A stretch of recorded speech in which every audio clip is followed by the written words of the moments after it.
What's up, your boy? Found another reaction. In today's video, we have when you're the best player ever, but not the GOAT. Talking about Aaron Rodgers.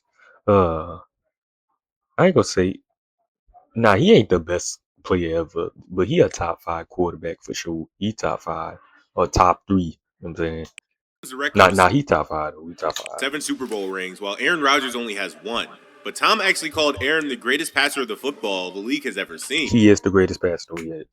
I say he's the greatest passer. Ain't gonna lie. Which raises a massive question about how the man the GOAT considers a superior passer ended up with 6 fewer rings. We're going over the difference between being the most talented Cause I ain't gonna say did he.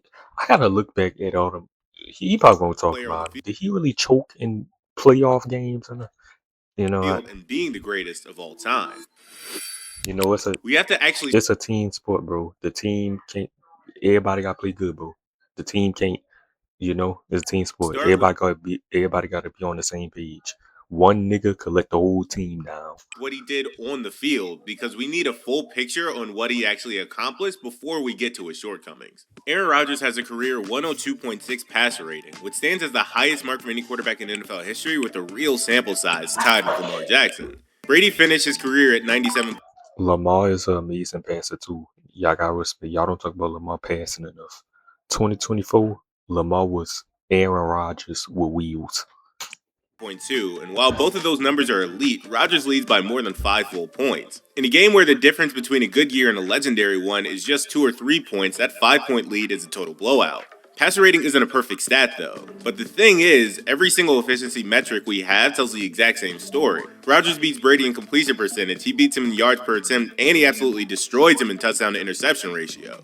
Over the course of his career so far, Rodgers has put up 527 touchdowns against only 123 interceptions, creating a level of ball security that no one in league history has ever matched at that volume. Brady threw more scores with 649, but he also threw 212 interceptions, meaning Rodgers played a much cleaner game overall. The eye test backs up these numbers every single time you watch them play. The throws Rodgers made looked like routine passes were actually impossible for almost anyone else, like when he would roll to his left and Bro, look at these passes, bro. fire a strike back across his body while completely off balance. Most quarterbacks can't even try those throws without turning the ball over, yet Rodgers was hitting them in fourth quarters and high-stake games. Brady built his legend on timing, precision, and a genius-level ability to read the field, but his physical ceiling was just lower. And that isn't a shot at Brady, it's just a reality of their natural gifts. Shannon Sharpe played this game at the highest level, and he put it as clearly as anyone about 5 years ago when he was still in Undisputed. He noted that Rodgers can make every throw Brady can, but there are throws that Rodgers pulls off that Brady can only dream of. And that's the standard of arm talent we're dealing with here. The MVP voters saw it the same way, which is why Aaron walked away with 4 MVP awards for his performances in 2011, 14, 20, and 21. Only Peyton Manning has more with 5. Brady earned 3 MVPs of his own, and he was obviously extraordinary.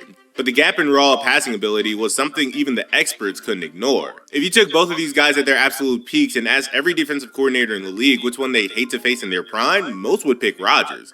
His arm talent and ability to improvise created something out of nothing when a play broke down and put him at a level Brady never reached. But this is where the story gets messy, because the GOAT conversation isn't just about how pretty you throw the ball. It's about what you do when the season's on the line and whether you can win when it matters the most across different teams and situations. The moment you change the criteria to winning, the entire argument flips, especially when you realize multiple of those MVP seasons for Rodgers ended the exact same way. And with that, the 2011 season stands as one of the most efficient quarterback seasons ever in the history of the NFL, only really rivaled by maybe Lamar Jackson's 2024 season. When you look at the stat line of 45 touchdowns against only 6 interceptions with a 122.5 passer rating, it feels like someone playing a video game on the easiest setting. The Packers finished that year 15-1, but the numbers only tell half the story because watching Rodgers live that season was a completely different these niggas lost to the New York Giants, my nigga, in the playoffs. Experience. He was operating at a level that made the rest of the league look like they were playing a completely different sport, and defensive coordinators simply had no answers for what he was doing. Coverage didn't matter and pressure didn't. Oh my god, bro, look at these passes, bro. I forgot how good this nigga was, bro. Like, bro, Matter because he would routinely extend the play, reset his feet on the sideline, and then throw a 40-yard strike while falling out of bounds. The MVP vote reflected the dominance when Rodgers was only 2 votes shy of being unanimous. It was actually Peyton Manning, a 4-time MVP himself at that time, who handed Rodgers the award that night on stage. That moment carried a lot of weight because Manning understood what it took to reach the pinnacle of the position, and he was standing there honoring a guy who had just reached a height even he had never touched. Yet, everyone assumed the Packers were the next great dynasty since they were coming off a Super Bowl win and had the best quarterback on earth playing the best football of his life. Green Bay looked like a team that would dominate the next decade of NFL history, but then the Giants walked into Lambeau Field during the divisional round and knocked them out. That loss planted the first seed of a frustrating pattern where regular season dominance would eventually hit a playoff wall. Back in 2011, Like, bro, look at that, bro. it still felt like a fluke or a minor blip on the radar, and most fans believed the dynasty was still around the corner. Fast forward 9 years, and Rodgers managed to do the exact same thing again, even though he was 37 years old, and plenty of people were wondering if his best days were behind him. During that 2020 season, he put up 48 touchdowns with only 5 interceptions while posting a career-high completion percentage of 70.7%. Green Bay finished 13-3, and he walked away with another MVP award after taking 39 of the 50 votes. Tom Brady actually took 10 of those votes during his first year in Tampa, which is a detail we need to remember for later. The reality is that Rodgers was 37 and still producing numbers that most quarterbacks can't even touch when they're in their absolute physical prime of their careers. We're looking at 2 separate MVP seasons that both rank as the most efficient years ever played by a quarterback. The fact that the same guy produced both of them nearly a decade apart is something the league But these throws has got me astonished, my nigga. Like, I'm like, bro. had never really seen before. You have to hold on to one specific detail about these 2 seasons because it explains everything that happens next in his career. The problem is that both of these legendary runs ended the exact same disappointing way. In 2011, the Packers lost their home playoff game in the divisional round, and in 2020, they fell in the NFC Championship game right there at Lambeau Field. You have 2 historically great regular seasons that both resulted in upsetting playoff exits, both his favorites. That 2020 loss stings more than most because of who was standing on the Yeah, that was the loss that probably hurt him the most. I ain't gonna lie. other side and what the result did to the legacy conversation. Yeah, wasn't they up that game? But before we get into that specific heartbreak, we have to talk about the game that still hurts the most for the Green Bay faithful. This was the year Rodgers had just won another MVP and had the Packers leading late in the fourth quarter on the road against the best defense of their generation. The Super Bowl was right there for the taking before it completely slipped away. The 2014 NFC Championship is a game that defines the gap between pure talent and ultimate greatness more than any other moment in his career. The 2014 season was a masterclass from start up until the finish. Rodgers put up 38 touchdowns against only 5 interceptions, finishing with a 112.2 passer rating that secured his second MVP award. Green Bay cruised to a 12-4 record, and by the time January rolled around, it really felt like their year. The roster was healthy, the offense was clicking, and Rodgers was playing some of the most efficient football we've ever seen. Then they went to Seattle for the NFC Championship game. You're talking about the loudest stadium in the league against the defending champions and the best defense in football. Despite the noise, Green Bay walked into that environment and went up 16-0 by halftime. Yep, diced the ass up. Big Aaron. It's a massive lead in a game of magnitude, Dicing them up. Man. especially considering they had the Seattle Seahawks completely shut down on their own turf. Even with Rodgers not playing his absolute sharpest, the Packers held a 19-7 lead when the fourth quarter started. They were 12 minutes away from a Super Bowl trip, but what followed was one of the most painful collapses in the history of the NFL playoffs. Seattle stormed back with 15 unanswered points in the final minutes of regulation, using 2 touchdowns and a wild 2-point conversion, eventually taking the lead and forcing Rodgers to have to drag them back into field goal range in order to force overtime. Jermaine Kearse eventually caught the Yeah, I don't remember these games, bro. This shit was so many years ago, bro. game-winning touchdown in OT, sending Seattle to the Dang. Super Bowl while Green Bay headed home in shock. There are plenty of reasons why the Packers lost that game, conservativeness and the obvious non-recovery in the onside kick. But the reality is, Rodgers finished that day 19-34 with 178 yards, 1 TD, and 2 interceptions for a 55.8 passer rating. The honest truth is that when the Packers needed their best guy to shut the door, he just didn't do it. While the coaching staff and the supporting cast definitely failed him, Rodgers didn't play his best football when Seattle turned it into a real fight. This is exactly where the story connects back to Tom Brady. Just 2 weeks later, the New England Patriots beat those same Seahawks 28-24 in the Super Bowl. That gave us the Malcolm That Butler nigga Tom Brady did not want shake in the game. interception on the goal line and a signature Brady comeback from 10 points down in the fourth quarter. Brady won that game against the exact same defense that had just sent Rodgers packing. If the Packers hold that lead or if Bostic just falls on the onside kick, Green Bay goes to the Super Bowl to face the Patriots. We would have seen peak Rodgers against peak Brady on the biggest stage in sports at the exact moment both That shit crazy. We never seen Rodgers versus Brady in the Super Bowl, nor Breeze versus Brady. guys were at the height of their powers. It would have been like that LeBron versus Kobe finals we never got to see. It was a matchup the sport deserved, but never actually got. A Brady versus Rodgers Super Bowl would have settled the GOAT debate on the field where it belongs. Instead, Green Bay blew the lead, Brady beat Seattle, and the greatest head-to-head matchup in history stayed a theoretical debate instead of a game. We're not talking about just one bad playoff run or a single unlucky bounce of the ball. This is a pattern that played out over an entire decade, and it's the single biggest reason why the GOAT conversation usually starts and ends with Tom Brady. The reality is that Rodgers went 1-4 in NFC Championship games throughout his career. His only win came back in January of 2011 when Green Bay beat Chicago on their way to a Super Bowl title. But after that, he made 4 more trips to the conference title game and lost every single one. He fell to Seattle in 2014, Atlanta in 2016, San Francisco in 2019, and finally Tampa in 2020. That's 4 separate chances to reach the Super Bowl with arguably the most talented quarterback to ever live, and all 4 times the Packers went home.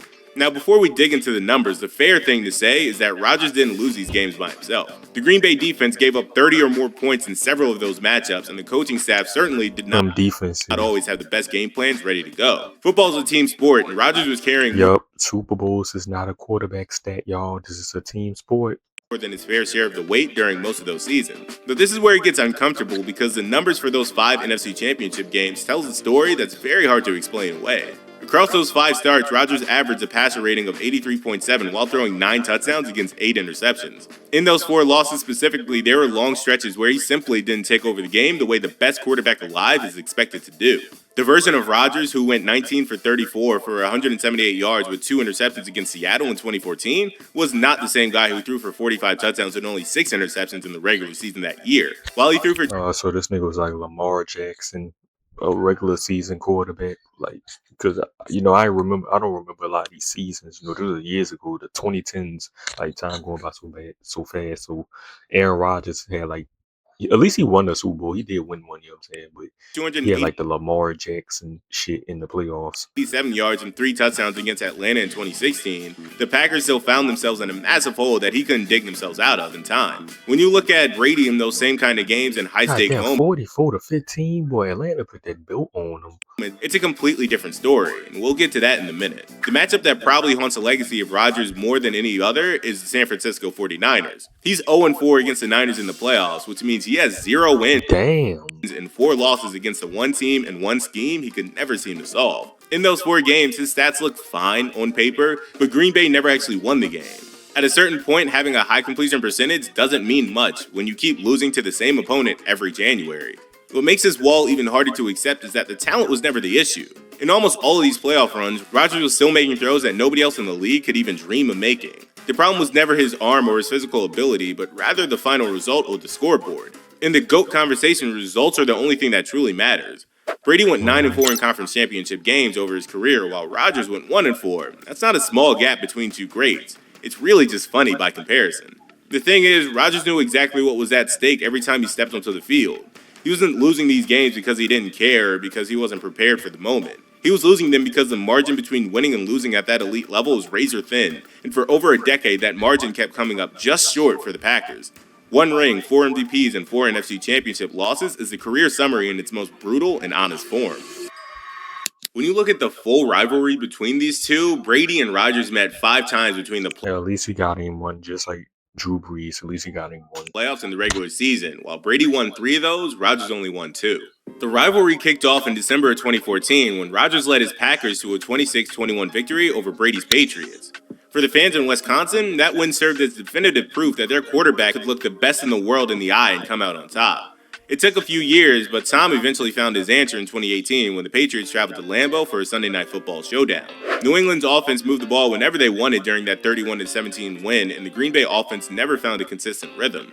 When Brady moved to Tampa Bay, the entire dynamic of this rivalry shifted. During Week 6 of 2020, the Buccaneers hosted the Packers in a game that turned into an absolute blowout. Brady picked the Green Bay secondary apart for 3 touchdowns, while Rodgers struggled through a Brady could still play in the NFL right now, man. I'm gonna keep it a book. Day featuring only 160 passing yards and 2 costly interceptions.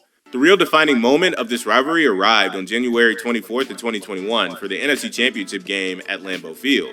Rodgers was coming off his 3rd MVP award, and the Packers held the top seed in the conference, making them the favorites to reach the Super Bowl. Brady was 43 years old and playing his first season in Tampa, yet he was still finding ways to ruin everyone else's plans. Tampa won that game 31-26, but the box score tells a very confusing story about who played better. Aaron actually finished with the superior stat line because he threw for 346 yards and 3 touchdowns with only 1 pick. Brady struggled at times by throwing 3 interceptions to go along with 280 yards, which means Rodgers was technically the more efficient passer on the field that day. The problem for Green Bay was that Brady's offense built a massive lead early and controlled the tempo exactly when the game was hanging in the balance. The Packers failed repeatedly to punch the ball into the end zone and settled for field goals in the red zone, which allowed the clock to become Brady's biggest ally. In the moments that mattered the most, specifically in the playoffs with the trip to the Super Bowl on the line, Brady was the one celebrating. And Aaron put up great individual numbers in that championship game, but those stats didn't produce the win the team desperately needed. The comparison between these two doesn't just stop at their head-to-head record on the field. What happened between both of them after they moved on from their original franchises might be the most telling part of this entire debate. When Brady left New England in 2020 after 2 decades of dominance, he joined the Tampa Bay team that had been irrelevant for a long time. Despite being 43 years old and dealing Well, them niggas had a defense, and they had Mike Evans. All them niggas needed was a quarterback during that time. with the new Hey, one time, Brady, you would come to my division. You is a man. You a hoe for this coming to my division, like on my team. city and a new coaching staff, he won a Super Bowl in his very first season. It didn't matter that everything around him had changed because Brady walked into that building and immediately replicated the winning culture he had spent 20 years building. Rodgers followed a similar path by leaving Green Bay in 2023 after 18 seasons to join the New York Jets. There were massive Super Bowl expectations surrounding that move, but his season ended after just 4 snaps when he tore his Achilles. The contrast between Brady winning a ring and Rodgers staring from the sidelines is already jarring, but the following season made the comparison even tougher to swallow. Aaron returned healthy and motivated for the 2024 season, but the Jets collapsed to a 5-12 record while he didn't look the same. The offense never found its footing and the roster crumbled around him, leaving New York out of the playoff hunt before the holidays even arrived. He would then go on to the Steelers the following year, and while he was fine this past season, it was another disappointing playoff loss. While Brady's final act in the NFL was hoisting a Lombardi trophy, the closing chapters for Aaron have been defined by injuries and early exits from the postseason. So here's where we land on this debate finally. Aaron Rodgers is the greatest pure passer to ever step foot on the NFL And first ballot Hall of Fame facts. field. The thing is, the GOAT conversation is actually about This shit's still funny. That's the only thing he did. His only play, carrying the flag and running out with the flag. sustained winning at the highest level. You have to deliver when the game is on the line for different rosters and different schemes for 2 straight decades. That's where Brady pulls away with 7 rings and 35 playoff wins, including a Super Bowl title at age 43 with a brand new team. Both of these things can be true at the same time without taking one away from the other. The most talented quarterback who ever lived only has 1 ring, while the GOAT has 7, and that really tells the whole story. So there you have it. Thanks for watching and subscribe. Well, bro, football is a team sport, my nigga. Yes, he got 7 Super Bowls, but it's a team sport, my nigga. Like, and Aaron Rodgers, you know, he ain't played the best in them games, in them championship games, but I don't know, bro. Hey, at least Aaron Rodgers got one, bro. You the greatest passer ever, my nigga. These throws in this video, I was astonished, my nigga. Like,